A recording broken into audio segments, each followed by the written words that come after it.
Welcome to the 134th episode of News Dump, where we run through the hottest topics in the Lewis County news scene and discuss. I'm local man Aaron Van Tile, joined by the Chronicle's chief henchman Eric Schwartz and assistant editor Isabel VanderStoep, and we're joined in spirit by sponsors Summit Funding and The Roof Doctor. It's Tuesday, March 14th, and...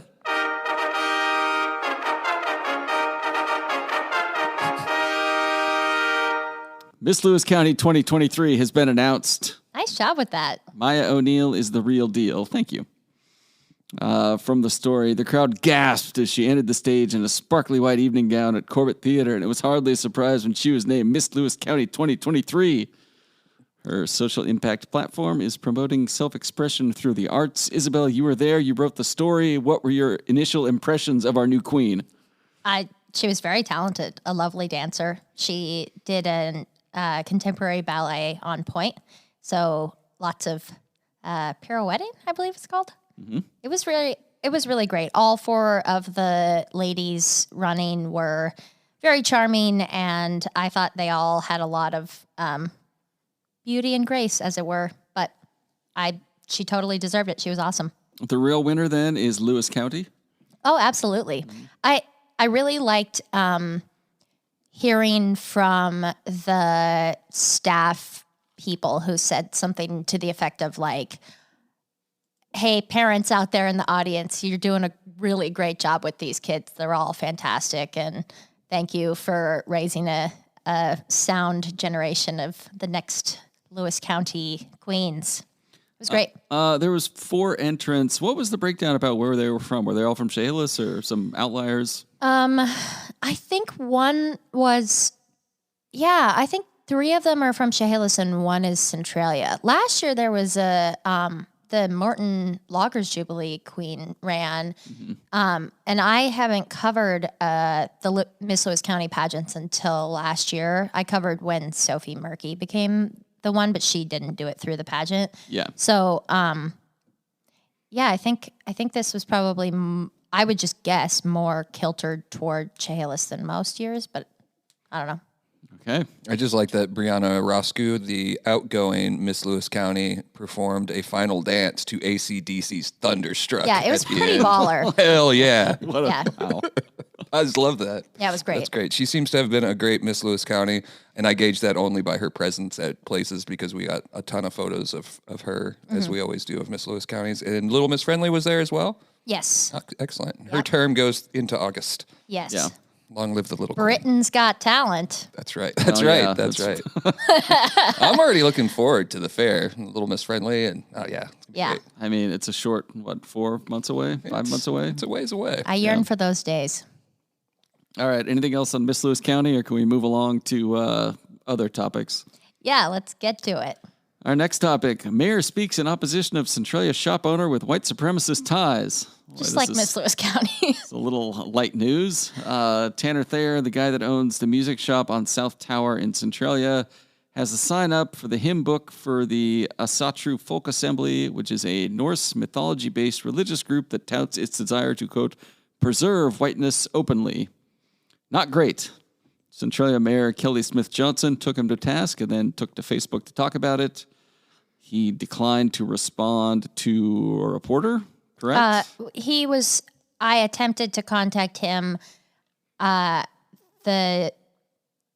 believe he was given my contact information through the Centralia Downtown Association, and I never got a response. And I'm comfortable with the declined only because if your name's on the front page of a newspaper as being tied to white supremacy, you've been called out by the mayor in a semi-viral post, and it's Tuesday and all that happened on a Thursday and a Friday, you could have reached out. That's definitely fair. I just try to be like super careful with that, that wording, but yeah, no, essentially he's definitely had the chance to respond and hasn't. And this is not Hub City Music and Sound. We want to make that very clear. There's another music store down there. So there are 2. What is it? Hub City Music and Sound is not tied to white supremacy. Oh, its name is, the business's name, like in the Department of Licensing Records, is Coulter LLC, which if you look up that word on Merriam-Webster, it's tied to militant Nazis and the belief that Germans are superior. Okay. So not the coolest, got a lot of stuff going on there. I spoke with so we should say, and you already kind of talked about it, but the Asatru, I believe is how you say it, religion is like its own thing. So it's an Iceland thing. I think like Norse. Yeah. European, whatever. And AFA, the Asatru Folk Assembly, has co-opted that and are a hate group, like categorized that way by the SPLC for being like, oh, we think there's white genocide because people aren't marrying only white people. Like it's like really, not great. And so I was able to speak with the Southern Poverty Law Center representative on this group, the AFA, today. And so I will probably write up some more about this, and we'll be continuing to try to reach this shop owner. And we were down there today, but I have not got a hold of him yet still. Well, in the meantime, I will be purchasing my accordions and schnitzel stomping hardware elsewhere for the time being. And I would just like to give a tip of the cap to Mayor Kelly Smith Johnston for going down there and investigating it herself. I'm sure it was some concerned citizens that brought it to her attention. And not just going down there. She seemed professional but firm when she left, and it wasn't anything, behind anyone's back. She went and told them what she thought, told them about George Washington, our black founder of Centralia, and really made it easier to report on it. It was on our radar. It's something that we're going to pursue. I know Isabel's interested in going beyond this one group eventually, into some other corners of the county. But having the mayor of the city go and then publicly state her opposition to the business makes it something that needs to be reported, not just eventually, but like immediately. And didn't give him any room to, couch it in any way other than this group is 100% linked to white supremacy. Yeah. And she, I think that she made it clear to him that she would be making a statement too, Mm-hmm. She says in her post that she was going to make that sort of clear, and I mean, that seems honorable enough to me. Like, hey, we disagree on this, and I'm going to tell people this is what I think about it. Well, he certainly had the opportunity to change her mind or to talk to her about it or give more perspective. And it sounds like they had a pretty in-depth conversation, and she still came away with that. I think given her long history of sound judgment in this town, she deserves respect for that. I think she's allowed to do that. I don't know. That's just my personal opinion, but I mean, yeah, she's done a lot of great stuff. Hasn't signed off on my tire pile idea yet. Cool, but, That's the grand slam she needs to cement her legacy. That would really do it, yeah. Next item of Winlock's Lewis County News, PDC says line between ads and stories, quote, not clear. My first takeaway from this story, the PDC can do that? That's what they do? Oh, yeah. You can call and be like, hey, I don't like this newspaper, and they'll be like, well, take a look. Okay. I guess so.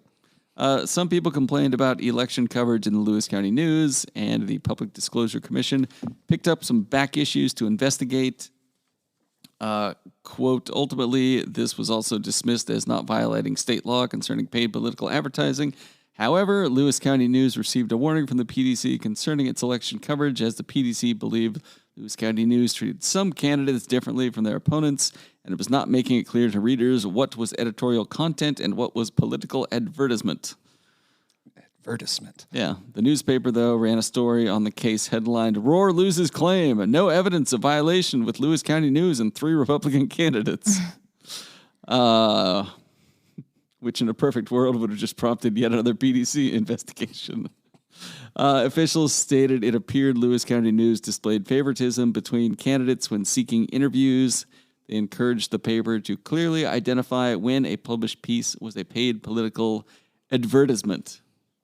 Did you consult legal before you added this to the notes today? I mean, did we bring our team in? This is the newspaper that made us the first legally recognized podcast in Lewis County. No, I should have. Yeah, you should have. Does the PDC Investigate podcast? Are they going to listen back and be like, boy, know. you guys are walking a fine line between bullshit and nonsense? Yeah, last time we talked about the Lewis County News, formerly the Town Crier, because I don't think we ever brought this up again. We got a letter from an attorney being like, dude, you guys can't trash the newspaper and say you don't like it.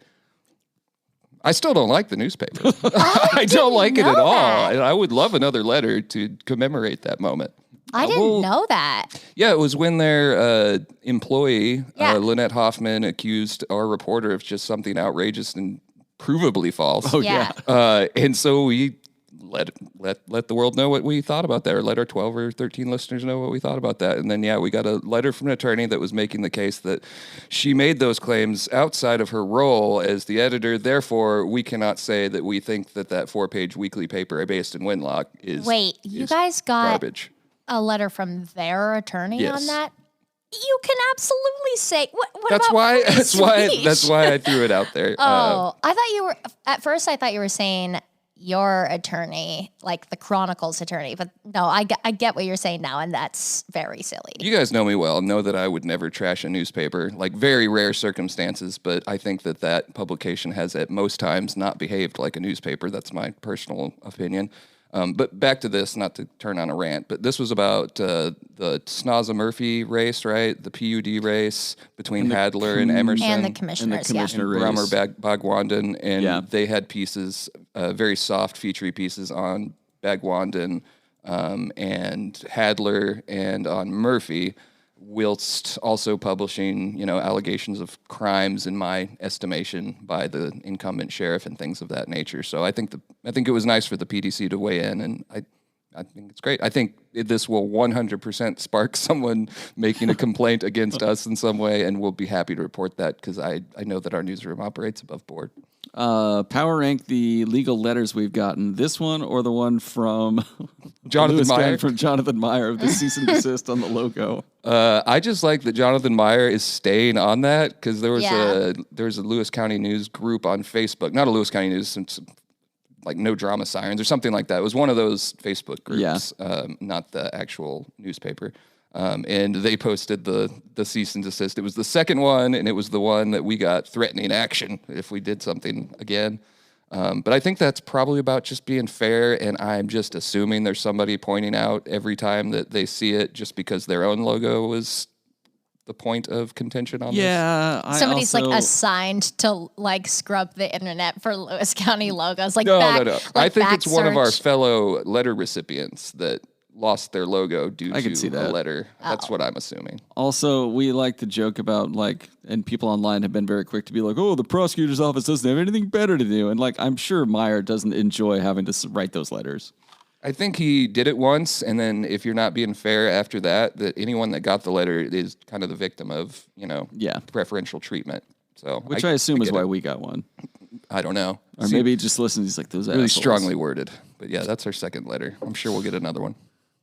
All right. Anything else on this topic, or can we move just on? That these views are my own and not those of the Chronicle. This is my position outside of the newsroom making these claims. This is I hope that people know that about us, but it's worth saying. Newsroom's first floor. This is second floor. It's a whole different area. Basically like the D suite. Yeah, not C suite. Different altitude. Yeah. So do you guys want to put the Lewis County logo on the news dump again? We did it the second time and never got another letter. Didn't we take just the prosecutor's office logo? Yeah. That's right. It was the prosecutor's office. Well, and then logo. we photoshopped the letter, so it instead of saying cease and desist, it's keep making your sick podcast rules or something some stupid shit like that. Come on. It's got to make them laugh though, right? Way too amused with ourselves. Laughing through the tears. All right, next item. A former Lewis County Corrections employee to face possible theft charges following investigation. Gosh, what a news dump week. Yeah. It is a seriously news dumpable week. All kinds of cool stuff.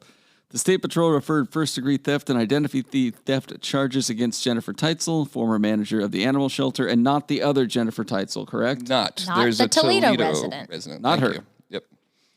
Different completely. Anyway, these charges were referred to the prosecutor's office after an investigation determined she stole over $10,000 from the Lewis County Corrections Bureau while she was an employee between 2019 and 2020. An investigation accused her of stealing. Yeah, she hasn't been charged yet. She has, as far as we know. So she hasn't been charged, let alone tried in a court of law. So we shouldn't say determined, because that's not necessarily true. I think it's the crime being against the sheriff's office is why they went ahead and put a press release out on this one. And Yep. Okay. Anyway, in June 2022, the sheriff's office asked the State Patrol to investigate. This is the same Jennifer Teitzel who was fired from her job running the animal shelter last February, which is a pretty impressive way to allegedly fail upwards until you just fail. Yeah, and again, this is all alleged, so I don't want to pile on with that tone necessarily. But she was also, or is also, tied into some legal action. Was it 3 or 4 employees? I can't recall. I think 4.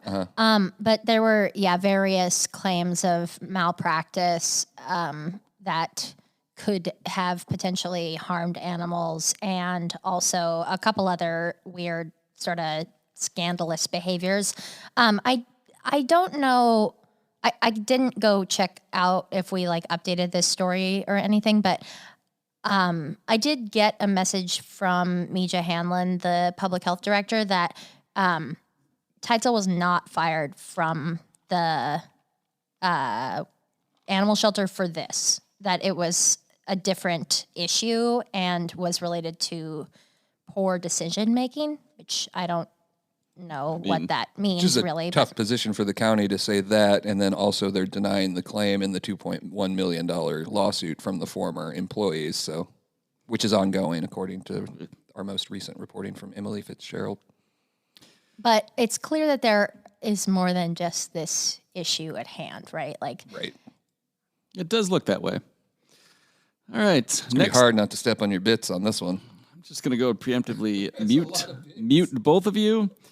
City of Tenino launches third-party investigation into officer fired from another agency for excessive force. I'll unmute you guys. This is censorship. The officer fired from another agency is 35-year-old Christopher Backus, who is on modified assignment until the investigation is concluded, Mayor Wayne Fournier said. This was all based on a King 5 report, which pulled city and police records to find he had a pattern of using excessive force during his 3 years with the Tukwila Police Department. They fired him in 2017, and do you know how hard it is to get fired as a cop? Anyway, a year later, Tukwila agreed to pay him $75,000 to stop legally whining about getting fired and cleared all the bad shit out of his file. You know what? This is why people don't trust the police. Also, this happened in 2018. I wonder if when Tenino was hiring him, did they ask about it in an exchange like, Mr. Backus, can you explain this gap in your resume? Legally, no. Fair enough. Hired. Also, fuck Tukwila and the institution that makes this kind of thing not only legal, but commonplace. Again, this is why people don't trust the cops. I'm not sure why they need a third-party investigator other than to cover their asses before firing him. Just call King 5 and ask them to forward along the records they found, which shouldn't have been hidden in the first place. I'm upset on behalf of Tenino and our friend I'd be Wayne upset Fournier. maybe with you if there hadn't been a sustained and continuing movement to improve the process when it comes to this. This is a rarity now, whereas, short time ago, and within the last 10 years, I guess I should say, we had a PL marshal hired that had a similar background, or at least, issues with his background. Mm-hmm. And the Chronicle ferreted that out through Google search, as so often happens. Yeah. We talked about that last week. Yeah. But yeah, no, I get being angry about it. I won't combat your anger. I will say I was a bit perplexed by a quote from Mayor Fournier, is that what we decided to call him? Because King 5 did an update on this story too recently, and noted that Fournier hasn't responded to King 5's interview requests, but they noted that in a meeting recently, he spoke in the third person and said, when Mayor Wayne gets an email from King 5 or Russia State Media or CNN asking about a person or member of our team, I'm not going to talk to them about personnel matters. I just thought that was a weird collection of people to throw in together, like Russian State Media, CNN, and King 5. King 5 is a respected regional news outlet. Yeah. I think you could call them back and answer their questions. Friend of the pod, but hard disagree on the handling of that interview request. Yeah, and also, like, I'm sure there's some legal, like, you can't just go out and be like, wow, yeah, we're really pissed off about this. Like, if you're in Wayne's shoes in his capacity as mayor. I'm sure he probably feels a bit victimized by this as well. I mean, I don't think that they knew his background because of the way Tukwila handled it, and maybe your address to Tukwila was apt. But I don't believe that Wayne was like, okay, so you did all these things. Let's just hush up and get on here. It's really hard to get a police officer these days. Somebody walked in with a good resume, and I could see why a small town with limited resources would grab that. Sure. Yeah. But, I mean, it amounts to he lied on his resume. Yeah, if Mayor Fournier wants to talk on the news dump about it, we got an open chair. He would certainly be welcome to discuss, as well as his new improvements to the quarry pool and whatever else, his campaign or whatever else he's got going on. It's weirder than that. Yeah, it always is. So I know. Anyway, next item. Police open arson investigation after Chehalis house catches fire a second time. Chehalis police are looking into a house on 1st Street in Chehalis, which caught fire Thursday, then went up again in flames Friday morning. Is that really? Was it 2 days? Yes. But before you get to this next line, I just want you to know that 2 of them died. Yeah. Okay. I didn't want you to make a bit about it. Yeah. Okay. 2 of their dogs died, and then they had some more that they didn't die? Yes. Okay. They did have a lot of dogs. 4. 4. Yeah. Okay. That I believe. Bit policing. Yeah, I guess. No, I mean, I get it. I thought my first thought reading this story was, don't houses recatch fire all the time? Like once you think they're out, like I think so. Yes, it does happen. My first thought was that, but they did report it at least as an arson. So I don't know. Maybe somebody was really trying to burn it down. Maybe the second fire was an attempt to burn the evidence from the first fire. I don't know. Yeah, I don't know. It's just interesting that they were looking into it in that manner. No, it is interesting. I'm sorry. I wasn't trying to I just know I'm very sensitive about this kind of stuff, and I wouldn't want anybody to be upset. Next item. Steve Wold, am I saying that right? Wold, yeah. Chief of Internal Services is the interim Lewis County manager. Did this happen this morning? I was supposed to check and I haven't yet. I'm sorry. It probably did. Most things that make the agenda are for approval.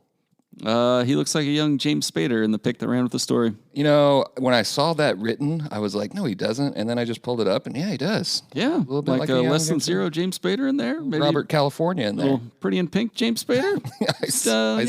I see it. Messing with his buddy Andrew McCarthy. I see it. Do you know when that picture was? 2016, 17, or 18. 1984. It was older. Does it not reflect how he looks today? Does he look different? I guess I didn't really recognize him by the photo, but I've only seen him a couple times as well. I mean, so maybe. Get a new photo of him next time you're over there. Yeah. Yeah. Anything else you guys want to get to before we take a break? I don't know what else you have on there, so I'll just save all my stuff for what else is on the Cron line when you're done. Hi, this is Jasek from Summit Funding. Here's what a recent client is saying about us. Hi, this is Chad Taylor. Have you been thinking about purchasing or refinancing your current home? The team at Summit Funding is the best in class. Looking for a conventional FHA, VA, USDA, jumbo, or even a reverse mortgage? Trust the team at Summit Funding. Coralie and I did, and we couldn't be happier. Thank you to all of our past clients. If you have any questions, give us a call at 360-330-4037. All right, we're back with Tales from the Takes page, a.k.a. the opinion section. And our first column from last week or so is from Brian Mitke. He says, it's time to take charge of screens for our kids and ourselves. He talks about a documentary he saw, and I agree. Turn off your screens unless you're at work or need to use it to hit play or subscribe to this very podcast. Hey, Aaron. Yes. Do you get the Chronicle? I do not. That just became clear to me. Yeah. Well, Brian's commentary hasn't run yet. Not that it's not it's on Cronline. I just realized that you probably don't get the paper. We should get you a subscription. If I needed a subscription, I think I know where to go. I mean, we should send it to your house whether you want it or not. Just force the paper upon me? Yeah. At one point, because I like to have a subscription, but my wife switched out credit cards. She likes to do that for those lower interest rates and didn't tell me. So I had a beloved receptionist, beloved by all of us, have to come up to me and be like, you were declined for your newspaper subscription at the newspaper you work at. I was already so know what's shamed. in it. I was so shamed. I might sign you up for one, Aaron. Get you a complimentary pape. Oh, that'd be so I just nice. feel like it'd be good for you to do since you do this podcast. It's like, that would be fun. I 100% agreed with Brian Mitke's takes, though. They seem obvious, but I do know a lot of parents, myself included, that occasionally lets my kids have too much screen time. It's a really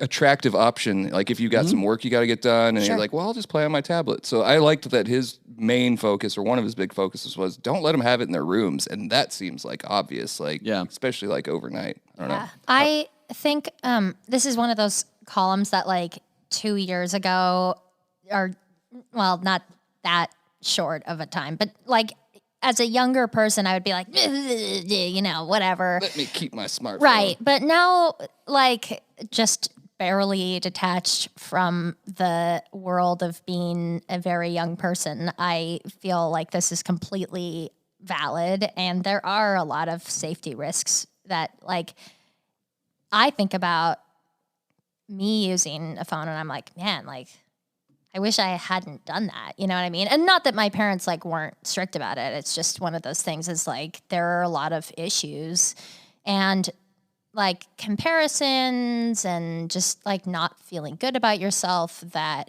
is like, I just feel like at a certain point, at a certain age, parents these days probably just would have no ability to fathom that, you know? Yeah, Aaron, our generation was able to get social anxiety organically, you know, out on the streets, in the playground. Yeah. But it's, the screen era is a much more different beast.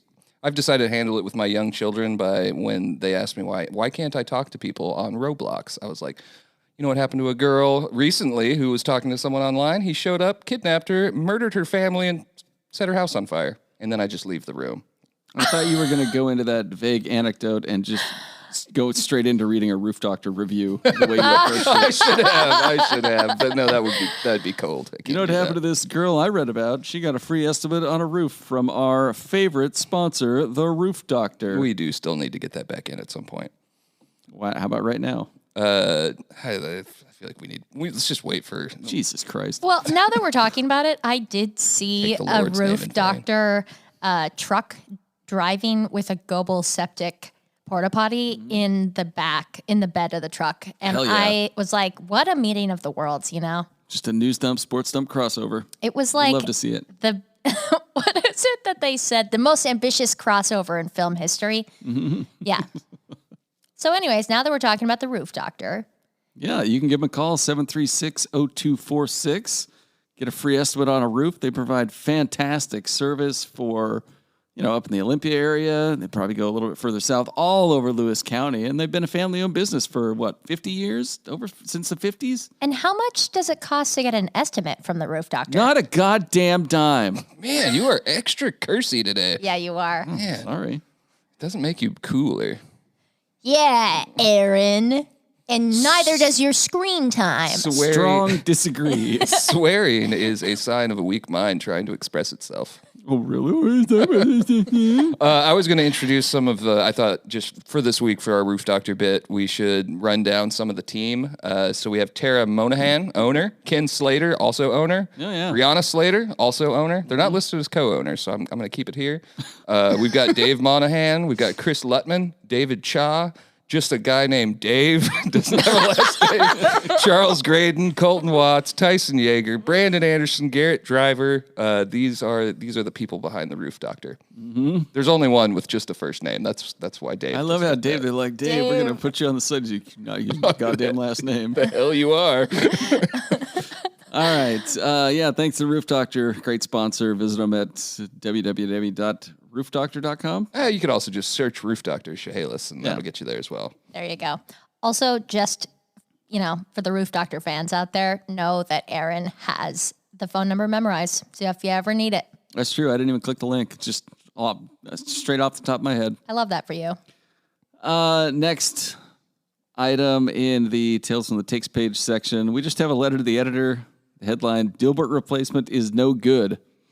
This is about the Dilbert comic strip, which has been pulled from not only the Chronicle, but dare I say, most papers? I think all vast papers majority? that haven't made a separate arrangement directly with the cartoonist Dilbert guy. behind Dilbert. Yeah, If you're not familiar with why that's happening, we're not going to get into it here. Just he said Google some it. offensive things. Yeah, this letter to the editor says, it is your decision to choose what to publish in your paper. While I may or may not agree with you, I do want to comment on, in my opinion, your replacement comic strip is abysmal. Which one did we go with? Oh, man. The shittiest one you could find. No, man. Is it Take It from the Yeah, some last name. Tinkermans or Yeah, something? Take It from Tinkermans or something like that. All of it happened very fast with the syndication service. McMeal, I can't remember the full name. But basically, they sent all of us an email that was like, pick one of these now, because we need to replace it now. I went on it and I started clicking through them. And after I read like 3, it said, you've reached your maximum capacity of free comics. And I wasn't going to take further steps to look through them. Copy and pasting the titles and Googling them, and you could get that's that way. smart. I should have done that. I don't know. I'm reading Tuesday's edition of Take It from the Tinkersons now, and it's a mom serving her disappointed children food, and one of them says, "What is this?" And the mom says, "Pasta with kale and chickpeas." And the kids look at each other, and then one of them says, "You first." Rich humor. Actually, the other options, I think almost all of them we already run. Yeah. Like, I thought their best one is Rhymes with Orange. I really like that comic. I think it's very funny. And yeah, there were like a few workplace ones, and Take It from the Tinkersons was by far the best of them. They're all about like a mom serving their kid food they don't want. And this one, she's serving them none, and the daughter's like, no. No. Another one, Is that a non sequitur? Yeah. There's another one that wasn't bad. Thanks. Another one where the mom's serving the kid chickpeas, and he's like, you know what? I don't want to know. He asked what they're for. Like, we get it. You don't like food. Okay, but like, that was like a triple joke. Get it? Because non sequitur is a comic strip. I wish the comic strip would have been as clever as your triple joke there. Thank you. Reporter Owen Sexton has exposed himself as a big fan of comics. He's a Calvin and Hobbes guy, a couple others. Who isn't a Calvin and Hobbes guy? Yeah, it's good stuff. But he has suggested a new one that is available through our syndication service. It's very similar to Far Side in the humor. And I am in talks to hopefully get that one in there, so we'll try that one out. Wow. We Good did for throw a Owen. note in that was like, if you have an idea, we'll try our best. Like if we had even a couple people say, hey, try this one, we would try it if we don't have it. Yeah. Good for Owen. I'm glad he was checking that out. I don't know that much about comics, but I do like having them in the paper. I think it's an important, fun part. You're damn right it is. It's the reason we haven't changed our comics in probably 2 decades is every time we do, there is like this upswell of rage and disappointment from the readers. Because you got to think, like if you're into the comics, which a lot of our readers love the comics, and you pull one out mid-storyline, because a lot of them are like serials, it upsets people, and they don't like that. So we try to leave them alone as much as possible. Dilbert really wasn't our choice. Not that it wouldn't have been our choice, but anyways, if you know a good comic and you want it in there, let us know. Just start running like Doonesbury reruns from the 90s. I think we already do that. Is Doonesbury still in the paper? Jesus Christ. There. I'm not, I should be more familiar with the comics as I am, but we don't have the door-to-door comic salesman that used from competing syndication services that used to come around and talk trash about the other ones, like artists. Oh, those were the days, man. Just imagine like there's some 79-year-old guy sitting out in like Glenoma, like, man, if they cancel my goddamn high and Lois, I'll riot. The cartoon salesmen were one of my favorite parts of the job early when I got the job, because literally they roll up with a briefcase, flip it out, and they just spread out the options. That's insane. I love that. It's just like they pull out your comics and they just tell you like, oh man, this guy's off his rocker, not producing new stuff anymore. And it's like, and then they'll try to whisper like one negative thing about their own artist and be like, And this one you might want to get out. Like, we got this other guy who's, starting on the prospect up and comer. coming up from AAA. And the older the comic, the more expensive they are. So, like your Peanuts, your Dilbert, all that. Yeah. But the new comics, they introduce them cheap, and then as soon as all the papers happen, they jack that price They up. got him on a rookie syndication contract. Well, I love that world. And it's fair to say, like, it's probably one of the least paid attention to aspects of the publication, just because we have a lot of other things that For are, us, but for Yeah, the it readers. kind of like Right. from the No, no, editorial that's all side, I'm it like saying. takes care of itself. I'm just saying, like, from the inside, from the internal perspective, we're not like thinking about it all the time. So it's one of those things, like, it's probably easy for them. If we're anything like any other newspaper, it's probably easy for them to make those price changes without anybody getting really upset about it. Oh, yeah. Yeah. All right, are we going to People's Champion of the Week? There was a couple other good stuff, but we are running long. So, just if you want to check out our other opinions, you can go on there. I know Chad wrote about homelessness. That was a very contentious and got a lot of comments on there. circulated column over the weekend. So it feels like we should mention that, both in support and in opposition. We had a follow-up letter on that as well. And that turns out to be very timely. We'll have a story on cronline.com this evening. I don't know anything about it yet because I haven't read it, but the Shale City Council passed an apparent ban on outdoor camping, maybe. Check up for details. And then the Centralia City Council is taking up a matter this evening that is also related to homelessness that we'll have something on in the Thursday edition. Okay. Oh, I just got a message from Sherry Murphy with a really lovely photo of the very moment that Maya O'Neill is named Miss Lewis County, and we can definitely share that. I did not get that picture. It's okay. But I'll send it to you guys and we can share it. It's really nice. That'd be great. It's going to upset the guy who was yelling in the comments about there being too much Miss Lewis County. Yeah, that was true. It was Aaron. Yes. People's Champion of the Week. You've got Brianna Roscoe, Miss Lewis County 2022 as a potential nominee. Yeah. Somebody does? Yeah, I just figured, she was Miss Lewis County. All right. I've got a couple nominees of my own. Actually, I have three, and they're all on the top slider on cronline.com right now. We have the doctor from Oakville who traveled to Poland to treat Ukrainian refugees fleeing the Russian invasion. Do you mean Oakville man turned doctor? Oakville man turned doctor. That's Dr. Patrick Jung.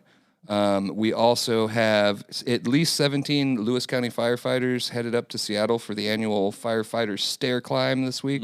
Collectively, firefighters raised over $2 million for the Leukemia Society. That's not the correct name, but it's up there. And then one of my favorites for the week was Jared Winselberger's coverage of Kayla Weed, the first girl wrestler for WF West who graduated in 2016. Just beat the snot out of somebody up at the Muckleshoot Casino in an MMA fight. She's my People's Champion of the Week. With a 1-year-old. She had a baby just a little over a year ago. She was in my class. I think it's a great story, and it's not anything about her. I just take issue with the first WF West girls wrestler. They've had girls wrestlers for like 20 years. But she say that she started it? We wrote a whole story. Are you sure of your information in this case? Yeah, when I Name was in high one school, before her. there was.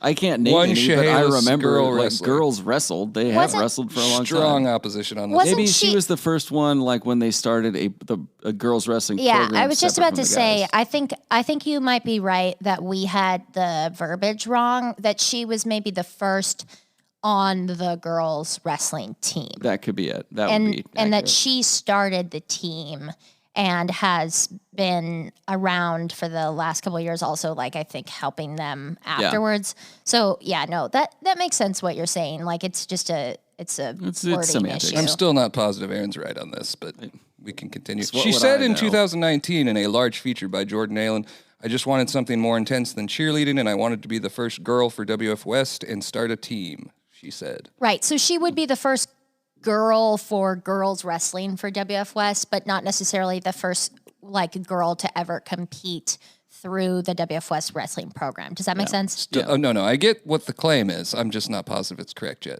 I'm not okay. either Well, necessarily. We haven't had a single person come in the comments. You know that's the type of issue that somebody would jump in the comments and be like, That's true. I actually, was kind of surprised there wasn't. I there was hasn't looking been for it. on any of the 4 posts we've done. All right, can I nominate my People's Champion of the Week? As long as it's based in fact. Throwback smoke show Janice Loxo, who was named Miss Lewis County in 1963. From our history report. From the history report, the Chronicle deserves a big old bonk for its story on 1963 Miss Lewis County. Didn't want to play that bonk sound I put in there? I tried it. I was worried I'd get an ad. That's fair. The story called Ms. Loxo, a 5'2" ash blonde lass, a charmer, and an 18-year-old Winlock beauty. 60 years later, people are still horny on Maine for old lady Loxo, according to the comments section. They put a parental advisory on this episode. Commenters say, Janice Loxo was beautiful to begin with, but I still remember when Janice had her makeup done professionally for the pageant, how absolutely stunning she looked. Another comment. This is your People's Champion of the Week? Am I correct? When she was being interviewed on stage, didn't her mic quit and she just retained her composure and kept on talking? Another comment. Can we see a picture of you when you won? Why don't you just ask for a picture of her feet, you weirdo? This is so cool. Congratulations. Why is he all weirdo? these years later. Calm down, pal. She's married and 80. Anyway, I just had fun with all the people recalling the absolute drop-dead gorgeous Miss Lewis County in the early 1960s. Are you saying that an 80-year-old woman can't be beautiful, Aaron? Oh, absolutely not. Well, I'm just saying that it was weird to call out an 18-year-old in the Chronicles just being like, look at that. Didn't she get in the comments as well to thank people? She did. Yeah, she got in there and thanked people. I thought that was really cool. She got in there and did the parade wave. Yeah. Still got it. That was well timed. Matthew Zylstra, a WF West grad, and our reporter did that roundup as he does every week. He does a really good job on the history report and every Saturday. People are often frustrated because I just grab a random history photo to go with it because we don't. It would be very work intensive to dig into our archives and find a photo, like an appropriate. Anyway, so we just use an old photo. I thought you were going to be like Matthew Zylstra puts these together. That was his grandmother. His history reports are really fun because we do them this year in 33, this year in 43, this year in 53, and this year in 63. And so you're actually able, because you go week to week, you're able to follow news stories like that happened back then. Like you'll get one part of it this week and then maybe the next part next week, and it's good. Yeah. Anyway, do we have a People's Champion? Kayla Weed. Yeah, like Kayla Weed, the first female wrestler at WF West ever, period. Ever. Also, that is like the third story Jared's written in the last 2 weeks, I think. Yes, the last week. Yeah. Yeah, last week. You're right. Yep. Mm-hmm. So he is now required to write 3 stories a week in addition to his photography duties. You show us you can do something around here, we're going to require you to do it. That's definitely true. That's just a fact. He did a great job. Yeah, he was good. Sirens Banger of the Week. We've got a few that are just kind of smaller. A juvenile was cited for harassment after they chased a person with a BB gun on South Market Boulevard. I don't know why that's just kind of like, it's a BB gun. Calm down. We used to run around and shoot each other with those indoors just for... Tell us more stories from the old times, Aaron. Yeah. A burglary to a business in the 700 block of Harrison Avenue was reported on March 11th. 4 suspects reportedly hid in the toy area of the business, and then after it closed, they came out of hiding and stole $200 from a cash register before exiting out a window. And this is the toy area at the former Burger King, we think? Yes. No. We don't think. We definitely know. We have an updated story on it from this afternoon. It's at the Alberto's Mexican restaurant in the 700 block of Harrison, former Burger King, as you said. And as I noted to you guys off mic, one of the more interesting things to me is that they allegedly emerged from the toy area at 3:30 in the morning, which tells you they were in there for several hours after it was completely closed, which for some reason is funny to me. I don't understand it. Maybe they were sleeping? It could be. They were climbing out of the drive-through window. That's how they got out. And I guess police just recognized them. Like they knew who these kids were, which it's kind of rough to be recognized by police when you're 15, 16, and 18. Yeah. Yeah. But that's an interesting crime. I mentioned it's similar to the Drugstore Cowboy, if anyone's familiar with that. Matt Dillon movie. Once stopped in Centralia, but he would hide out in drugstores and then cut through walls and steal pills. Yeah. And then a male suspect was reportedly, quote, by the big bird yelling at everybody in the 2100 block of North National Avenue just before 4 o'clock on March 8th. Just want to know who exactly he's yelling at. Like, Yardbirds is closed? Just cars? There was a string of similar type reports right around, like you could almost chart the course of this individual if you just assumed it was the same individual. So I think he was just moving through and having a hard time. All right. Are you guys ready for Facebook comments of the week? You know, I just wait for that every week, so. You're just over there ready to wince? Completely ignore them all week so I can hear about them from you on Monday or Tuesday. First set on some random photos of owls we posted for some reason that kind of seems like an invasion of privacy for those dear sweet owls. This commenter says, someone just got their letter from Hogwarts, and sir, I assure you and your fellow nerds, these owls are not wizards or any of that shit. Oh, come on. Did you not like that? I thought you would like that. Seen those owls for 40 years. That doesn't mean that they're not Do cool. owls live for 40 years? This one does. He's a wizard. Like he just got his letter from another Hogwarts. claim from him, you know? Just doesn't read the newspaper. Got a lot of claims. Here's something a little more serious for you. On a story about an Eastern Washington woman raping a 15-year-old boy, this commenter says, my neighbor was Mary Kay Letourneau, and you have no idea how much that sucked. We had people with cameras hid in bushes. Couldn't even smoke weed with Normandy Park police driving through every other hour, LOL. Buddy, I'm sorry the Mary Kay Letourneau case was so inconvenient for you personally. I mean, that's an interesting comment, though. It was interesting enough for you to grab it. On a letter to the editor about Yardbirds, this commenter says, this area does need a donut shop. We had Twister Donuts for a while. That's not around anymore, is it? It was right downtown. Had a Yelm counterpart. I agree. Twister was great. Bring it back. Fuller's, though, they're on the donut game. They do have good donuts. On a story about the Southwest Washington Dance Center, this commenter was critical of the photos, saying, why would you take that photo? And B, why would you use it? Those are kids. What?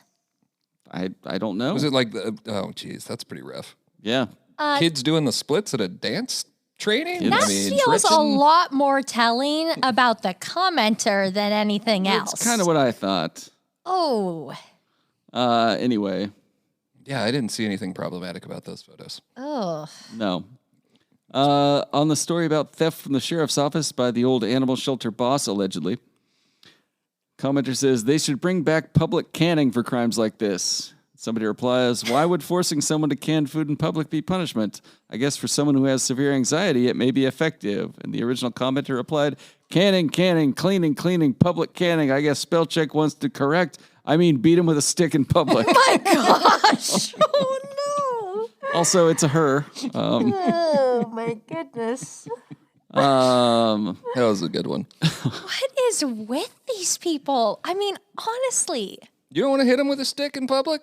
No, I don't want any of the things that our commenters want. Was caning a thing? When was caning a thing? It still isn't like the Philippines, maybe? I see. Wasn't it like an American form of punishment, though? Like hanging was, I know that, but... Like put you in the stockades or whatever. Anyway, and a couple commenters were very much in support of the dog that mauled the driver and was put down. This commenter says, the driver needs to get informed about how to deliver mail with dogs or other animals around. Feels good you got a dog killed, whatever. Sad it could have been prevented. Meanwhile, she can't move her arm. Yeah. Shit, are they going to do that to us for protecting our property? It's the driver's fault to get out and deliver the package. That's communist for you. Fellas, is it communist to get bit by a dog? Yeah, I'm with Isabel just because I know where she's at. It's sad on both sides, so I don't want to mock anyone, but you certainly, I don't think, should be blaming the person doing their job that got bit by a dog. Absolutely not. No. Honestly, this story is one of the more heart and gut-wrenching things I've worked on in the last month. It's so awful and sad.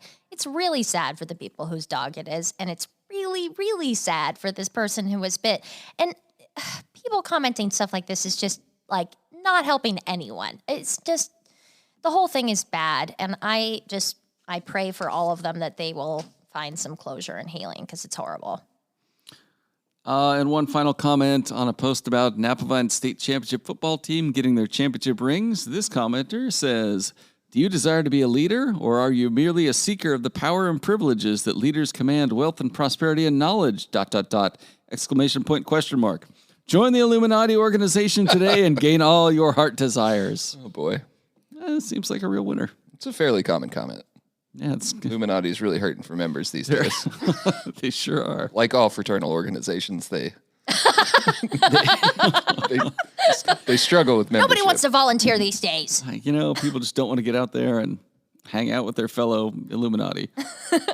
What's coming up in the next edition? I'm going to just do like a little rundown of what we got going on chronline.com. Fresh today, we have Toledo man accused of causing wrong-way crash on I-5, breaking into Winlock homes. Kind of a wild ride from Emily Fitzgerald. Got the Winlock High School first semester honor roll. Very important.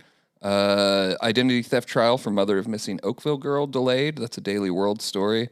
10 days of razor clam digs beginning Friday have been green-lighted by WDFW, which will make regional editor Justina Tomtis very happy as she heads to the coast this weekend. Wow. And we also have another one we discussed, WF West students trained as baristas for new business venture with Lewis County Coffee. So Lewis County Coffee is going to have a location at WF West High School. That's a bit of it. We also had a pursuit out in Packwood where the deputy stopped because the suspect ditched a dog in the road, and the deputy was like, rather than chase, secured the dog, got the dog out of traffic, which I thought was pretty cool, seeing as they also were still able to arrest the suspect later. And then the one story that I was surprised didn't make it on here is Matthew Zylstra wrote a great story on a Chehalis area woman who has been writing to the same pen pal since she was 12 years old, so that's over 7 decades, and has met her pen pal a few different times, but they still write letters to this day, so I thought that was pretty remarkable. Yeah. It's a very sweet story. It's a good one. Also, Jeremy James Myers at the Juice Box, March 16th. That's Thursday. Go see him if you enjoy music. I'm assuming there's an ad buy there for this? Yeah, you're not just paying off friends here. Is he really playing though? I mean, you've made some claims tonight. Is Elton John going to be there as well? He sure is. He's going to have a peak performance. You see? Yeah, we all make mistakes. In closing, we're sponsored by Summit Funding and The Roof Doctor. Leave a review and rating on Apple Podcasts if you want. I'm back to not caring. Good evening.